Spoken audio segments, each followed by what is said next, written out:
Well, thank you all for tuning in. You join us here with Paul Isles, who is project manager at Accurascale, and we're standing in front of a very exciting project, which is Paul's going to tell us all about, the Buck Jumper. So, how long has this been in development, and what's the idea behind this new model launch? Well, we first scanned 87 here at Bressingham in November 2020.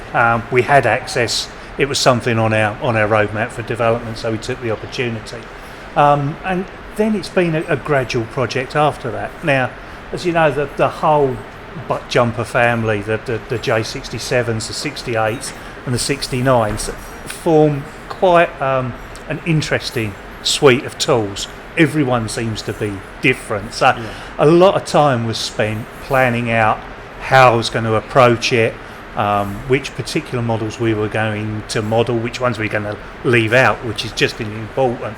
But what we've tried to do is to create a suite of tools that encompasses as many changes for these locomotives as possible. So when was the first batch of these locomotives built?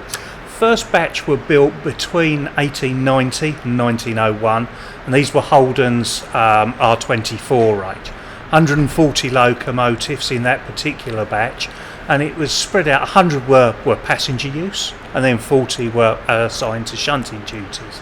And that's where you get the first split between them, because passenger locos are configured differently to the shunting locos. So give us some examples. How are they configured differently? Okay, well, they all started out with smaller tanks. These side tanks, as you look at the version here at number 87, which is in preservation, everything is flush-sided cab tanks. They're pulled out to the edge of the frame. But to begin with, the tanks were smaller, they were set back in, the cab was narrower, that was set back in, and the same with the coal tank. Everything was set back in further. So what you had with the passengers, they were typically Westonhouse braked, screw reversing. They were built with all with the same boiler to begin with, but then that developed over time, which then led to other capacities being needed for the water tanks, which meant they grew and all the rest of it. So you've got these water tanks that grow outwards as well as upwards for capacity. Passenger as well, also fitted with condensing gear. Not all of them, but some of them fitted with condensing gear. The wheels, they're spoked differently. The passenger ones have less spokes on them than the goods one, just to add a little bit of variety to things. And so what you've got is this huge range, perform their duties admirably, but being that period of the GER, things develop, and what you go on is you see these initial batches being rebuilt later on, during the sort of the 1910s, and at the same time you've got another batch of 30 of these vehicles which are built with the bigger cabs, the bigger tanks, which then are the S56 range, still J67s as they became known later on.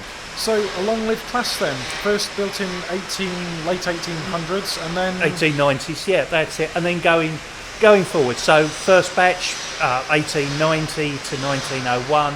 Then gradual improvements through the second decade of the 1900s. At that point, a large batch of the first ones are being rebuilt, and there are also another batches of improved engines are being built by Holden's successor, Hill, who basically does a super R24, bigger cab, windows added to the front of it.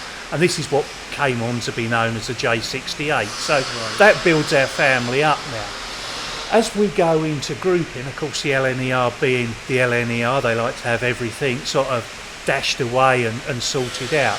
So the rough rule of thumb is those with a £160 per square inch boiler were classified as J67s. I see. And then the larger boiler, the 180 pounds per square inch boiler, was classified as a J69. I see. So presumably when it came to works time, it was easier to allocate a boiler for those specific locomotives. Absolutely, right. because then what you get is then the classes, every time a boiler's changing, it's changed for a small one, it's reallocated to a different class. So what you get is these engines, and you've got this stock of it was 30 J68s, there were 30 of the later ones, and then we got 100. So we got near enough 190 engines in the family. Ended up like Trigger's broom, effectively. Absolutely. Where parts were right. Yeah, and of course, the fun that causes is in trying then to build up models between them, because it's basically the chassis stays the same, but then you've got the cabs, the tanks,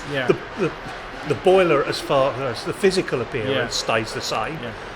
Chimneys swap, the dome remains in the same place, safety valves change, the arrangement on the top, things like the condenser gear, that goes, the brakes, you've got Westinghouse, you've got vacuum. So as a researcher, this has been fantastic as a project to really... Absolutely. I mean, I had to sit down last night and remind myself just what it was, because obviously we get to the stage where you start out as researching a project. You then get into the physicalities of building the models. And then when it comes to launching it, obviously that's quite a way down the line. It's just like, I need to remind myself what's going on here. But yeah, certainly been fun getting everything in the right place. Now we are at a working museum here at Bressingham, so you'll have to forgive us if there is the slight noise in the background of Woody the Woodpecker on his hammer and his friend Angle Grinder Mike. There's a smell of warm steel in the air, isn't there? It's quite nice. Things are being, refurbished here. So this locomotive is part of the National Collection. Indeed, 87. Are there many preserved? That's the next This question. is it. This is the only one that's preserved. So out of that entire class, this is the only one that survived. Right. And they did well with it. The Stratford boys, when it went into preservation, put it back to almost as built condition for it. So although it was a J69 at the time, its actual appearance here is as a J67. So you've got things like the cab roof has been changed back to its original. Although you've got the bigger side tanks on it, you've got the colours right, and at one point during the decoration, I thought there was a panel that they'd forgotten to line out. I was wrong; they had lined it out. So you just have to look at this and this gorgeous lining and the application of the GER legend on the side and works plates as well. So it's a non-working exhibit. It is hasn't steamed for a while, no. Yeah, but talk us through the liveries. So you touched a little bit on the lining on this example. What sort of liveries are you producing? Well, this is the beginning. This is the classic GER Oxford blue, if you like, for passenger use. Later on, after the First World War, the GER went to austerity grey, and that's kind of how most of them stayed until the LNER took them over in 1923. You then see a split between passenger vehicles being black but lined in red, with the goods ones being plain black. That's kind of how it stays through into BR period.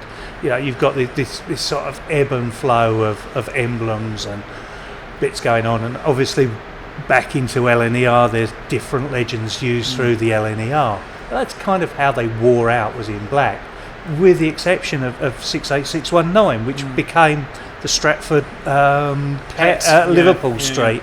And you found that wore apple green from sort of transition period into sort of 1948 to early 1950s.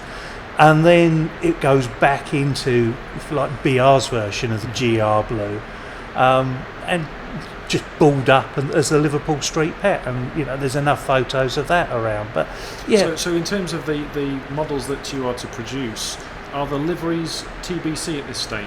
No, the liveries will be announced, and if you check the link that we put up here, visit Wilder Railways for the full link. There'll be a list of the liveries. So we're doing 5 in our range at the beginning, and we're going to cover across the J67, the J68, the J69, and then covered GER, LNER, BR early and late liveries within that. So that's just a starter. I only just learnt a few minutes ago, though, that there were 2 of these that went up to Scotland That's it. and were towing tenders. That's it. 2 of them had tenders. In actual What fact, was the reason for that? it was over the branch line that they were working. There were no watering facilities, so they basically hooked. I think it was certainly one was a J36 tender. I think the other one was a D34 tender. Although Oh, so not even the same tenders, right? No, not even the same tenders.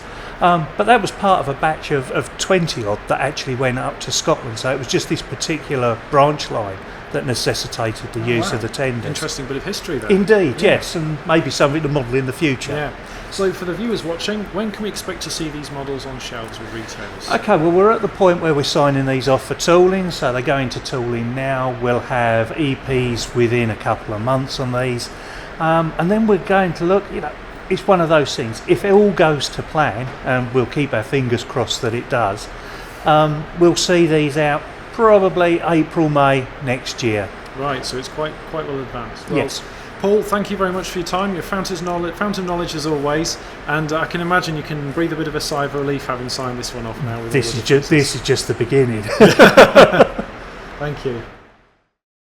For the full specification of this new model, visit worldofrailways.co.uk.